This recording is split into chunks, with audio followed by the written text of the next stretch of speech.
American Airlines Flight 587 was an Airbus A300-605R, which crashed on November 12, 2001, shortly after taking off from John F. Kennedy International Airport in New York. The flight was scheduled to depart at 9:14 a.m., heading to Las Americas International Airport in the Dominican Republic. Tragically, just a few minutes after takeoff, the plane crashed in the Bell Harbor area of Queens. The crash resulted in the deaths of all 251 passengers, 9 crew members, and 5 people on the ground. Aircraft details. The Airbus A300-605R was a twin-engine, wide-body aircraft designed for long-distance flights. Its registration number was N14053, and it was manufactured in 1988.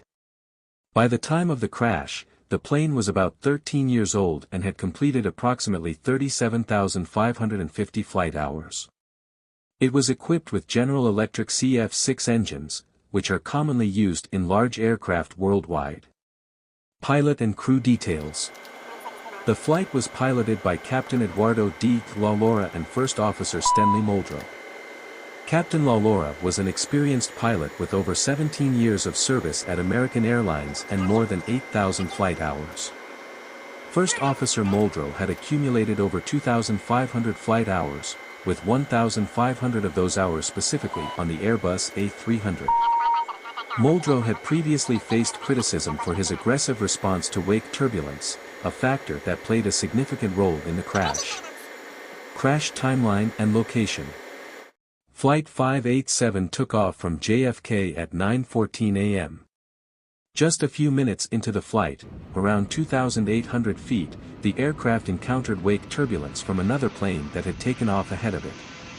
During this turbulence, First Officer Muldrow used the rudder excessively to try and stabilize the aircraft. This led to the vertical stabilizer, or tail fin, breaking off, causing a complete loss of control. Both engines separated from the aircraft in mid-air, and at 9:16 a.m., the plane crashed into a residential neighborhood in Bell Harbor, New York. The impact and resulting fire destroyed several homes in the area. Investigation and findings. The National Transportation Safety Board, NTSB, investigation determined that the crash was caused by the first officer's unnecessary use of the rudder during turbulence, which led to the failure of the vertical stabilizer. The NTSB also identified inadequate training for pilots regarding the use of the rudder in such situations. As a result, both Airbus and American Airlines were required to reform their training programs to better prepare pilots for handling wake turbulence and the use of rudder systems. This crash had a profound impact on the aviation industry, coming just 2 months after the September 11 attacks. Initially, there were concerns that the crash might have been a terrorist act.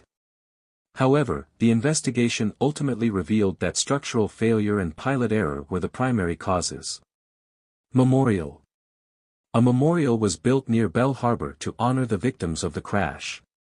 The memorial is positioned to face the Atlantic Ocean, in the direction of the Dominican Republic, as many of the victims were Dominican nationals traveling to reunite with their families. Conclusion. The crash of American Airlines Flight 587 was a tragic event that raised important questions about pilot training and aircraft safety. The investigation led to several critical reforms within the aviation industry to prevent similar incidents from occurring in the future.